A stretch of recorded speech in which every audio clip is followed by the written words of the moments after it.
हूथियों ने इजराइल पर दागी मिसाइलें, तबाही की तस्वीरें आई सामने। बैलिस्टिक मिसाइलों से की हमलों की शुरुआत। इजराइल के ऊपर सबसे खूंखार जुल्फिकार मिसाइल दागी। पैलेस्टाइन 2 बैलिस्टिक मिसाइल से भी दहला इजराइल। अब इजराइल में गिरेंगी लाशें ही लाशें। हूथी के इंतकाम की हो चुकी है शुरुआत। हाइफा पोर्ट की उड़ाई धज्जियां। हूथी का डेडली ऑपरेशन आया सामने। अब मौत का बदला मौत, खून का बदला खून। ईरान समर्थित हूथियों ने दावा किया है कि उन्होंने 2 बैलिस्टिक मिसाइलों का इस्तेमाल करते हुए दोहरे सैन्य अभियान शुरू किए हैं। और हूथियों ने दावा किया है कि उन्होंने मल्टी टिफ्ट फ्रेगमेंटेशन फिलिस्तीन 2 और जुल्फिकार मिसाइल का इस्तेमाल किया। इजराइल हमास युद्ध के बीच यमन के हूथी ने इजराइल पर मिसाइल हमला किया है। हूथी ने इजराइल के ऊपर अपनी सबसे खूंखार जुल्फिकार मिसाइल दागी है। हूथी का यह कहना है कि उसका यह हमला इजराइल के सबसे बड़े एयरपोर्ट बेन गुरियन पर हुआ है। इस हमले को लेकर हूथी का यह कहना है कि यह तो अभी शुरुआत है, आने वाले समय में इजराइल को ऐसे ही मिसाइल हमलों से दहलाया जाएगा और बार बार दहलाया जाएगा, तब तक दहलाया जाएगा जब तक कि इजराइल पूरी तरीके से बर्बाद नहीं हो जाता। हालांकि इस हमले को लेकर हूथी के प्रवक्ता ब्रिगेडियर जनरल याहा सारी का बयान भी सामने आया है। सारी ने अपने बयान में कहा है कि हूथी की मिसाइल फोर्स ने बहुत ही सक्सेसफुली, सफलतापूर्वक इजराइल के ऊपर जुल्फिकार बैलिस्टिक मिसाइल दागी है। तमाम कोशिशों के बावजूद इजराइल और अमेरिका इस मिसाइल को इंटरसेप्ट नहीं कर पाए। अमेरिका और इजराइल के डिफेंस सिस्टम भी बुरी तरीके से फेल होते हुए नजर आए हैं हूथियों के सामने। अब सवाल यह है कि क्या इजराइल धीरे धीरे करके हूथियों के सामने घुटने टेक देगा, क्योंकि इजराइल इस वक्त कई फ्रंट्स पर लड़ाई लड़ रहा है, ईरान के साथ भी, हमास के साथ भी, हूथियों के साथ भी, लेबनान के साथ भी। अब सवाल यह भी है कि अचानक हूथी इतने अग्रेसिव क्यों दिखाई दे रहे हैं, क्योंकि इससे पहले अग्रेसिव थे, वो पैसिव अग्रेसिव थे उसके पहले, लेकिन अब इतने अग्रेसिव क्यों हो गए हैं? देखिए, प्रधानमंत्री की हत्या कर दी गई, हूथियों के प्रधानमंत्री को मौत के घाट उतारा गया, उनके साथ साथ तमाम ऑफिसर्स और कई नेताओं को भी, बड़े नेताओं को भी मौत के घाट उतारा गया, जिससे कि हूथी जो है इस वक्त बहुत ज्यादा बौखलाए हुए हैं। अब इंतकाम लेना चाहते हैं, अब वो खून का बदला खून से लेना चाहते हैं। अब देखें, जिस तरीके से प्रधानमंत्री की मौत के बदले की बात हो रही है, तो कहा यह जा रहा है हूथियों की ओर से कि उन्होंने प्रधानमंत्री की मौत का लिया बदला। मौत का खेल लंबा चलने का दावा।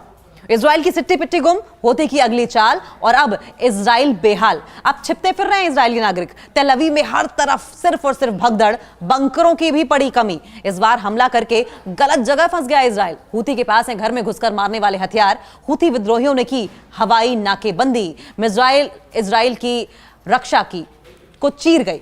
अब पैलेस्टाइन 2 का भी जिक्र करेंगे। अभी तक आपने फिलिस्तीन का जिक्र किया, आपने जुल्फिकार मिसाइल के बारे में सुना कि किस तरीके से हूथियों द्वारा जुल्फिकार मिसाइल दागकर इजराइल को बड़ा नुकसान पहुंचाया गया। अब पैलेस्टाइन 2 का भी इस्तेमाल तभी किया गया था। बैलिस्टिक मिसाइल से इजराइल को दहला दिया गया। हूथियों ने हाइफा पोर्ट को निशाना बनाया था। रेड सी में हूथी विद्रोहियों ने इजराइल से जुड़े जहाज पर हमला किया और जमकर हड़कंप मच गया। उसके बाद इजराइल ने पिछले दिनों यमन की राजधानी सना पर भीषण बमबारी करके हूथी ग्रुप के प्रधानमंत्री समेत कैबिनेट के कई बड़े मंत्रियों की हत्या कर दी थी। और इस हमले के बाद हूथी ग्रुप इजराइल पर लगातार एक के बाद एक कई अटैक्स कर रहा था। और अगर हम पिछले हफ्ते बुधवार की बात करें तो हूथी ग्रुप ने इजराइल पर बैलिस्टिक मिसाइल और ड्रोन से अटैक किया था। हूथी ग्रुप ने दावा किया कि उनका यह हमला पूरी तरीके से कामयाब था और जो टारगेट उन्होंने रखा था उस टारगेट को नेस्तनाबूद कर दिया। सक्सेसफुली उन्होंने अपने टारगेट को अचीव कर लिया। देखिए, बुधवार की अगर बात करें तो यमन के हूथी ग्रुप ने इजरायली कब्जे वाले अल कुद्स शहर और हाइफा बंदरगाह स्थित संवेदनशील ठिकानों को निशाना बनाया। और इस हमले में हूथी ग्रुप ने एक फिलिस्तीन 2 हाइपरसोनिक बैलिस्टिक मिसाइल और न जाने कितने विस्फोटकों से लदे ड्रोन और जुल्फिकार मिसाइल का इस्तेमाल किया। हूथी ग्रुप ने बताया कि दोनों हमलों में कामयाबी मिली और हूथी ग्रुप ने अपने उद्देश्यों को हासिल कर लिया। हूथी ग्रुप ने यह भी बताया कि हमले की वजह से इजरायली नागरिकों को बंकर में छिपने पर मजबूर होना पड़ा। वहीं इजरायली सेना ने भी इस हमले की पुष्टि की है। इजरायली सेना मान रही है कि हाँ, हूथियों ने हम पर अटैक किया और हमको काफी नुकसान हुआ। आमतौर पर इजराइल की सेना के साथ ऐसा होता नहीं, वो अपने इस तरह अपने यहां नुकसान हुआ ये कभी नहीं मानते। इजरायली सेना ने बुधवार को एक सोशल मीडिया पोस्ट में इस बात की जानकारी दी कि यमन की ओर से इजराइल की तरफ मिसाइलें दागी गई। इजरायली सेना ने दावा किया कि उन मिसाइलों को हवा में ही नष्ट कर दिया गया। यमन के हूथी ग्रुप ने कहा कि उन्होंने पैगंबर मोहम्मद के जन्मदिन की पूर्व संध्या पर एकजुटता के लिए ये हमले किए थे। और जिस तरीके से इजराइल की ओर से उत्पीड़ित किया जा रहा है, परेशान किया जा रहा है, मासूमों को मारा जा रहा है, मासूमों के घर तोड़े जा रहे हैं, ध्वस्त किए जा रहे हैं, उन्हें बेसहारा कर दिया जा रहा है, न जाने कितने ऐसे हैं जिनके आशियाने उजड़ गए, इनके खिलाफ खड़े होने और उनके प्रति निष्ठा को अस्वीकार करने की शिक्षाएं दी हैं। और इस बात का जिक्र करते हुए हूथियों ने मोहम्मद की तारीफ भी की। आखिर में हूथी ग्रुप ने फिलिस्तीनी जनता के प्रति अपनी प्रतिबद्धता को दोहराते हुए कहा कि हूथी ग्रुप तब तक हमले जारी रखेगा जब तक कि इजरायली सेना गाजा में इस मैसेकर को, इस कार्नेज को, इस नरसंहार को खत्म नहीं कर देती। रेड सी में हूती विद्रोहियों ने इजराइल से जुड़े कई जहाज पर हमला किया, हड़कंप मचा हुआ है। यमन के हूती विद्रोहियों ने उत्तरी लाल सागर में भी जहाजों पर हमले किए हैं, दावा किया जा रहा है हूतियों की ओर से। हूती सैन्य प्रवक्ता याह्या सरिया ने भी अपने बयान में कहा कि उनकी ड्रोन और मिसाइल यूनिट जो हैं उन्होंने संयुक्त ऑपरेशन के तहत MSC आइबा नामक जहाज को भी निशाना बनाया है। हूती संगठन का इल्जाम यह है कि यह जहाज इजराइल से जुड़ा था और वेस्ट बैंक के बंदरगाहों में एंट्री पर लगाए गए सैंक्शंस का उल्लंघन कर रहा था, इसलिए हूतियों ने उन्हें टारगेट किया।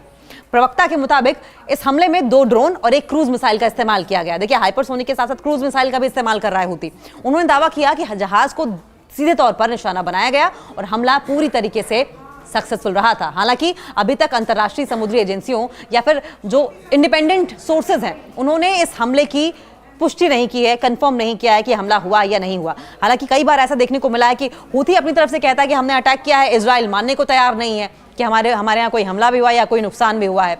याह्या सरिया ने यह भी कहा कि हूती बलों ने इजराइल के कई अहम ठिकानों को टारगेट किया है, कई मिलिट्री बेसिस को टारगेट किया है, अलग अलग ड्रोन हमले किए हैं और वो ये भी कह रहे हैं कि सामद 4 ड्रोन का भी इस्तेमाल करते हुए तेल अवीव जाफा में इजरायली जनरल स्टाफ के हेडक्वार्टर्स को टारगेट किया गया और इसके अलावा Hadera power station, Ben Gurion airport, Lod और असदोद पोर्ट पर भी अटैक करके काफी नुकसान पहुंचाया गया इजराइल को। हूती प्रवक्ता ने यह भी दावा किया है कि अगर ईश्वर की कृपा रही तो ईश्वर की कृपा से हम अपने सारे लक्ष्यों को हासिल करने में सफल रहेंगे। यह हमला देखिए, जो हमले लगातार होते जा रहे हैं, खासकर जो 28 अगस्त को हमला हुआ था बीते हफ्ते की अगर हम बात करें तो इजराइल ने यमन की राजधानी सना पर एक बड़ी एयर स्ट्राइक की थी और इस हमले में हूती प्रशासन के प्रधानमंत्री समेत कई सीनियर मंत्री मारे गए थे और ये पहली बार था जब इजराइल ने हूती सरकार के शीर्ष नेताओं को टारगेट किया था। इसके बाद से हूती विद्रोही लगातार बदले की कार्रवाई कर रहे हैं। 31 अगस्त को हूती लड़ाकों ने सऊदी अरब के यानबू बंदरगाह के पास इजरायली स्वामित्व वाले, इजराइल के कब्जे वाले टैंकर स्कारलेट रे पर हमला किया था और इस हमले को भी हूतियों ने गाजा में फिलिस्तीनियों के समर्थन के नाम पर अंजाम देने का दावा किया। अब देखिए, हूतियों ने कसम खा ली है कि हम खून का बदला खून से ही लेंगे। इजरायली एयर स्ट्राइक में पीएम और मंत्रियों की मौत से भड़के हूती उन्होंने अब जवाबी हमले की कसम खाई है। यमन के हूती विद्रोहियों और इजराइल के बीच लड़ाई तेज हो सकती है। अपने पीएम और कई सीनियर अधिकारियों की इजरायली हमलों में मौत के बाद हूतियों ने इसका बदला लेने की ठान ली है। यमन में हूती विद्रोहियों द्वारा पहले तो संयुक्त राष्ट्र के 11 अधिकारियों की गिरफ्तारी हुई और इस गिरफ्तारी ने सबको चौंका दिया और इस गिरफ्तारी ने कई सवाल भी खड़े कर दिए हैं कि किस तरीके से वहां पर UN जो ऑफिसर्स थे उनकी गिरफ्तारी की गई। हालांकि हूथियों की दलील ये है, हूती विद्रोहियों की, कि ये जो थे वहां पर जासूसी कर रहे थे, लेकिन ये हमला हूती विद्रोहियों का गुस्सा था क्योंकि अटैक में उनके पीएम को दर्दनाक तरीके से मार दिया गया था। इजराइल की सेना ने यमन के सना शहर में हूती विद्रोहियों पर अटैक किया जिसमें हूती सरकार के प्रधानमंत्री समेत कई कैबिनेट मंत्री मारे गए। हमले में हूती सरकार के पूरे प्रशासन का सफाया हो गया। वहीं नए कार्यवाहक प्रधानमंत्री हालांकि अपॉइंट कर दिए गए थे। यमन के हूती विद्रोहियों ने इजराइल से बदला लेने की कसम खाई। इजरायली हवाई हमलों में अपने प्रधानमंत्री अहमद अल रहावी और कई सीनियर ऑफिसर्स को मारने के बाद बयान जारी करते हुए कहा गया कि वो अपने नेताओं की मौत को याद रखेगा और चुन चुन कर बदला लेगा। हूती चुन चुन कर अपने नेताओं की और अपने अधिकारियों की मौत का बदला लेगा और इन मौतों का हिसाब इजराइल से जरूर चुकता किया जाएगा धीरे धीरे करके। टेलीग्राम पर प्रसारित एक संदेश में हूथियों के समूह की जो टॉप लीडरशिप काउंसिल है, सर्वोच्च राजनीतिक परिषद है, उनके प्रमुख हैं मेहदी अल मशात। उन्होंने कहा कि हम अल्लाह, यमनी लोगों और शहीदों के परिवारों से वादा करते हैं कि इजराइल से हम बदला लेंगे और लेकर ही रहेंगे किसी भी कीमत पर, चाहे जो हो जाए। मशात ने कहा कि इजराइल में अब कोई सुरक्षित नहीं है और ऐसे में वहां काम कर रहे विदेशी कंपनियां देर होने से पहले बेहतर यही होगा कि इजराइल को छोड़ दें, नहीं तो इजराइल के नागरिकों, इजराइल के सैनिकों के साथ साथ वो भी मारे जाएंगे।